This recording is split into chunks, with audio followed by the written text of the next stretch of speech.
Hello and welcome back to Football League World TV. I'm your host Alfie Burns. I'm back again for another fan takeover show. I've got Ant from the Hull and Back podcast joining me today, and we're going to be talking all things Hull City. How are you getting on, Ant? Football related, not very good, but normally I'm fine, thanks. How are you? Good stuff. Yeah, I'm okay as well. As we've just been talking off air, usual Monday morning madness, but yeah, looking forward to the show today. We're going to kickstart things off by looking back on the weekend's defeat at Stoke City.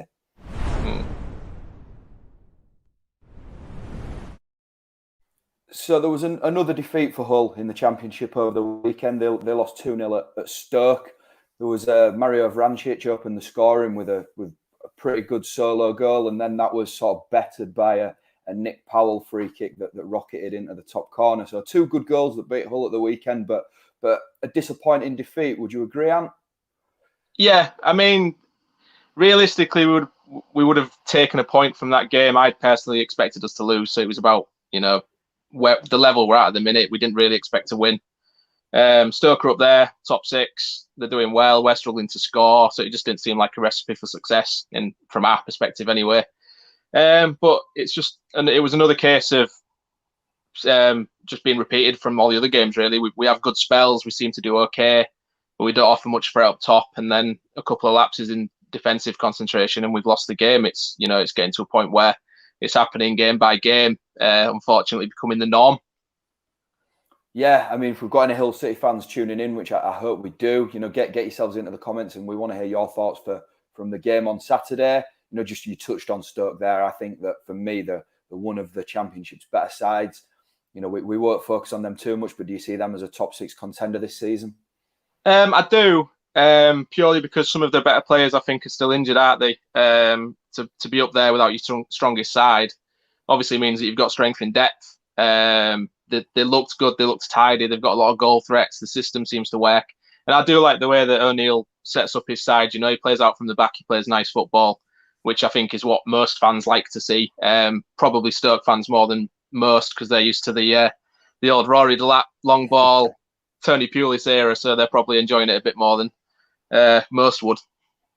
Yeah, no. So we're here to talk about Hull, so we won't talk about Stoke for too long. But back to Hull. It was another afternoon without a goal for Grant McCann's side. They've only scored 5 this season in the Championship, and 4 of which came on the opening day at Preston, which you were lucky enough to attend, Ant. Yeah. So I mean, for you, that's got to be a big concern at the moment, hasn't it? It is, because it's more the confusing aspect of to why we're not scoring. Because last season our front three got 50 odd goals between them. We got, I think, between 80 and 90 goals as a team scored last season. I know it's in the league below, but things don't change that much. The gap between League One and the Championship isn't as big as the Championship to the Premier League, for example. So you would think that we'd still be scoring goals. I think in the grander picture of it, there is a lot of mitigating circumstances to it. Obviously, we've had George Honeyman injured all season. He only came back for a brief sub appearance against. God, I can't remember who it is now. We've played so many. Honeyman came back for a brief cameo. Wilkes played the first game, then got a knock and was out for a bit. Then we've had our new signings like Longman and Randell Williams and everybody get COVID, and they weren't really match fit when they came back into the squad. And the team's just been changed every week because of injury or because of suspension. And I just don't think that the side have got into a rhythm. And we seem to have lost our identity. Like last season, we were playing out from the back. We were trying to be front pressing. We were trying to be aggressive, play on the front foot.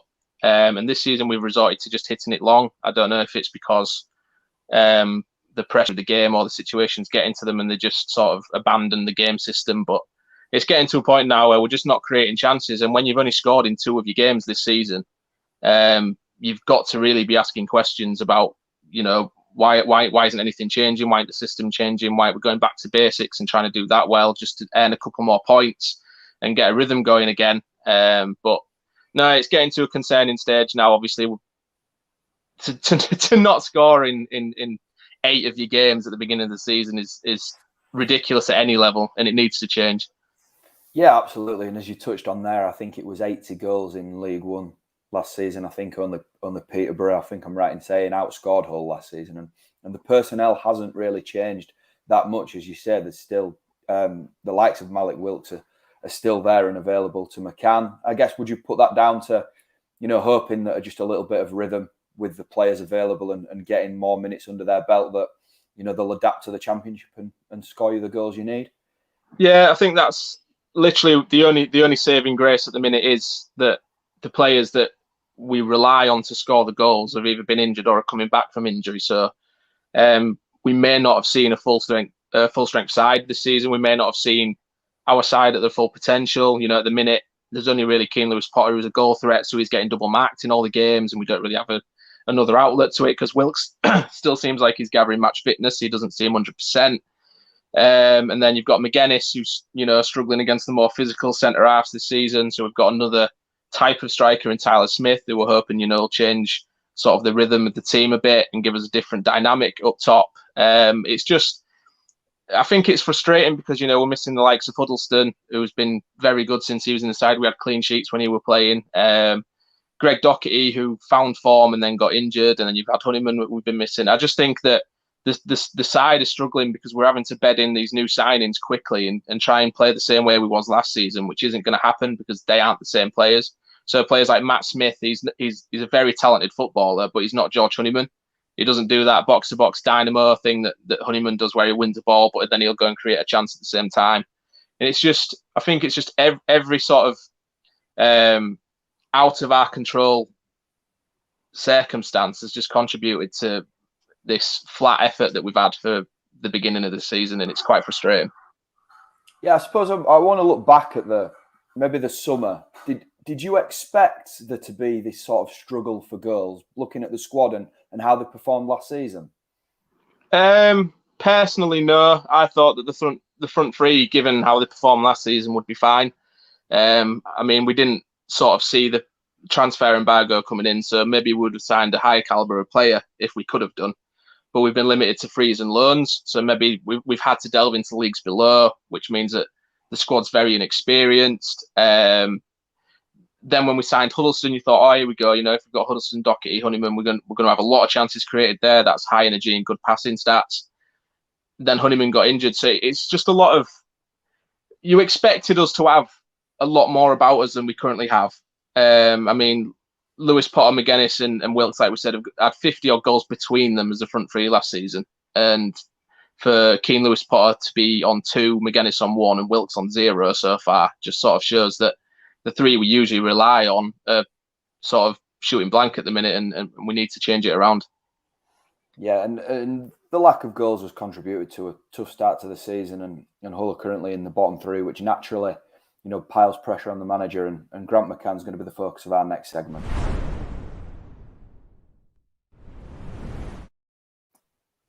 And myself and Ant were discussing off air earlier, Grant McCann and the sort of ups and downs that he's had as Hull City manager. I think that's a good way to put it. It's been tough for him, but he has had some success. He oversaw the relegation in 2019-20, where Hull had a really poor second half to the season, and some would argue that he was lucky to keep his job. But he's retained the faith at the club and delivered promotion and the League One title last season, and now he's obviously overseeing this really tough start to the 21-22 campaign. I just want to get your thoughts on him, on McCann first of all. I think the problem with McCann was, like we said, the first Championship relegation, where we were at a stage of the season where we were challenging the top 6. We had Bowen, we had Grosicki, we looked a very good side, and we played the way that he wants us to play, and you could see that. Then obviously we sold Bowen and Grosicki, and it all went wrong. We still tried to play in a system that sort of suggested we still had them when we didn't. And I think my biggest criticism of McCann that first season was that I judge a manager on being able to get the best out of the players that he's currently got, whereas McCann didn't seem to change anything after we lost them. To me, once you lose your prime goal scoring outlets, both of them in the same window, you need to change something, or change the approach, the system, anything like that, to try and find a new way to score goals. And we didn't do that. And we went from something like 3 points off 6th place to 24th in the space of January to the end of the season, which was just ridiculous. I would have been quite happy for him to have been sacked there and then. I think a lot of people were surprised he kept his job in League One. I mean, the owners kept speaking of this grand plan that they had, which was very concerning, because part of the plan apparently seemed to warrant us going into League One, which was weird. But no, yeah, he stayed. I admired how he managed to sort of stay resilient last season. He changed a lot of things. He stayed off social media because it can be toxic at the best of places. But when you've got fans wanting you gone, it's even worse. He changed everything, and he's got tough skin. And credit to him, we got playing again, and we won the league, first title in 55 years. So there's not many City managers that can say that. So he's got to credit where it's due. For me, that gave him a blank slate for this season. We want to see change. We wanted to see him, learn a bit from last time. But so far, it just seems like we've fallen into that same trap of what we was in the Championship last time. The biggest criticism any City fan will have of him is that we just don't change the system. It is 4-3-3. They keep talking about this club DNA that we've got, this formation that we have to play. We have to play this way, which is bizarre because we've only really played that way for a few years. It's just he doesn't seem to have learned his lessons, really. I think we had a very good squad last season that he did well to guide to the title, but this season you need to be sort of, I think, when it's not working like it is, when we're not scoring goals and we're conceding silly goals at set pieces that can be prevented. When it's been 9-10 games in the season, you want to have seen that be identified and then changed, and it's just not happening. And I'm running out of ways to defend him. And I think the Blackpool game on Tuesday night is just massive, absolutely massive for him and for the club this season. Yeah, Hull fans, come on, we want your thoughts in the comments. Are you Mccann in or Mccann out at the moment? Ant, there, you've just spoken about McCann's resilience last season and sort of bouncing back from the initial relegation, and just looking on Twitter at the reaction to the result on Saturday at Stoke. He's going to have to be resilient to sort of get over all the, we need a change in management here. Last time in the Championship, the faith was kept with Mccann, and he stayed with the club and was ultimately relegated with them. Do you worry about the club, staying loyal with him at this moment in time and maybe leaving it too late before a change is made? I do, because I think, especially given that there's a potential takeover at the minute. We've seen this a few times now, because obviously the fans are desperately wanting some form of takeover and quite soon. But we've seen it so many times and then it never comes to anything. So it's hard to sort of buy into it. But I can't see that if this Turkish guy really wants to buy us, why the Alams would ever sack Mccann, because they'd have to pay his compensation to do that, and I don't think they'd want to do that. They seem to have a lot of faith in him.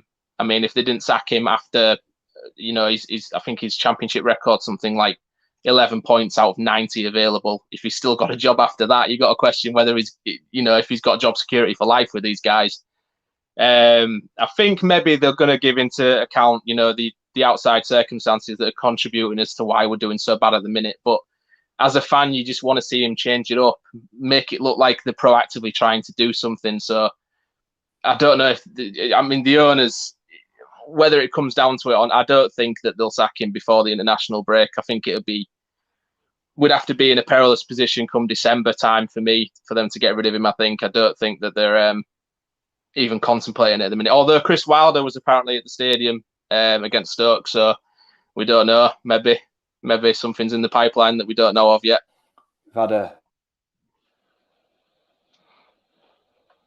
He's had enough. Mccann out, I'm afraid.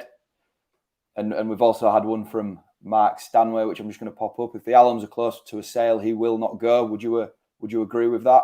Yeah, because they're not going to want to sack him and pay the compensation for him. So they'd rather the new guys come in and pay him, I would assume.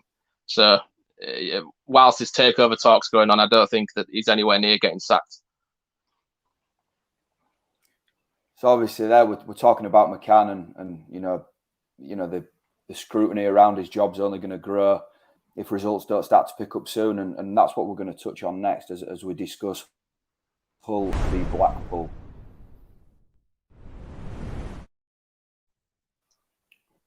So Tuesday night, massive night for Hull City as they look to get back to winning ways. Finally, they play Blackpool. This is a massive game, isn't it, Ant? It's probably it's only a few games into the season, and it's so silly to even be thinking of saying that this is a must-win. But it is, given the context of our season so far, struggling to score goals, looking like, Derby's points deduction is going to do us a massive favour kind of thing. We need to be winning this game. We need, I would say, at least 6 points. We need to beat Blackpool and Middlesbrough in the next 2 games. For me, we spoke about it on our podcast before. For me and another couple of lads on the pod, we've said that Blackpool tomorrow night should be Mccann's final chance. If we come out of that game with a poor result, we've not scored and we've lost, you're going to find it really hard to find a reason for him to stay as manager. You've got to be beating Blackpool at home if you want to stay in this league. If things are going to change around, this is the kind of game we have to win. And me personally, at the moment, I'm looking at this game and I'm wondering, I'm trying to struggle to see where we're going to score, how we're going to win. I don't know what we're going to do. We're in a sort of toxic whirlpool at the minute. We just seem to be sinking. Yeah, it's not just Blackpool as well that's coming up. If you look at the fixture list, Hull have got some reasonably presentable fixtures coming up. The likes of Middlesbrough.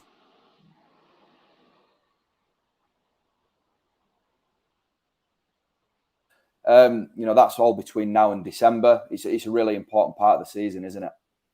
Yeah, we seem to be in a bad situation, but then again, if you look at like Arsenal, for example, a couple of wins and your season's changed completely. So if we can get 2 positive results from the next 2 games going into the international break, gives us a chance to maybe get some more players back from injury, get some more training into some of the players on the pitch, get some more freshness going, then we might be able to look at a more positive outlook for afterwards and going into the other games with a bit more confidence. But at the minute, we're struggling to see where goals are coming from, never mind wins. Because if we concede at the minute, we've lost because we can't score goals.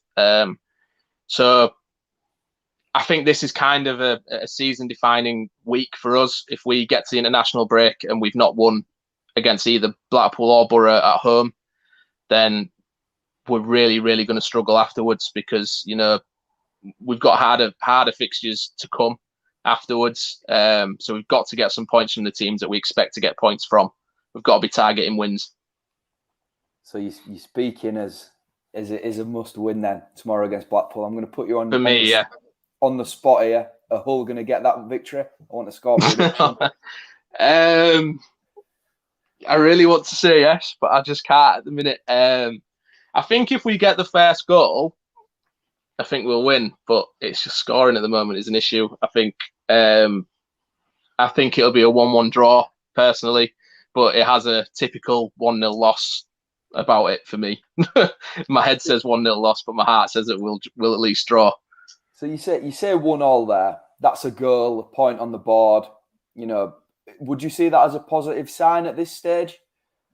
Yes. Like obviously we need to win it, but if we come out of it with a point, but we've also scored, it gives us that confidence and that sort of that jump pad for the Middlesbrough game. Like, look, we scored a couple of goals now. We scored against Sheffield United. We should have had 3 goals really if the offside decisions went in our favour. So we scored against Sheffield United, scored against Blackpool. Maybe that's the goal starting to flow now. But really, I think the majority of the fan base won't even accept a draw at the minute. The goodwill of his last season's run out. I think he's on he's running on fumes at the minute. Is Mccann in terms of fan confidence, so he needs to win. We've had another comment in from Mark. The worry is Blackpool have some big players in their side, and with us really bad at set pieces, it's a real worry. Would you agree with that? Yeah, we are terrible at set pieces at the minute. I think you look at Sheffield United game, for example. That's a prime example. John Egan scored 2 goals and he was being marked by Malik Wilkes. So, that just sort of sums up our set piece defending at the minute. I think we're the worst in the league for conceding from set pieces. And last season we used to score them, and we don't even look threatening from set pieces this season either. So on both sides of it, we just look poor. If we switch off for 1 second and Blackpool score a corner or a free kick in the first half, then it's going to be another one of those long games. So yeah, set pieces could be the undoing of us. We just need to sort out our concentration. I mean, I think it all comes down to the age of the squad. We've got a very young team. They're very naive, not a lot of championship experience, but it also probably comes down to the staff, because I'm pretty sure, they've got to work on defending set pieces and training, and it just doesn't seem to be changing. So again, you ask questions, what are they really working on if we're not scoring goals, but we're also not working on stopping conceding? We're just in a strange situation. It's very frustrating. Absolutely. Fingers crossed that they can get the victory for you tomorrow.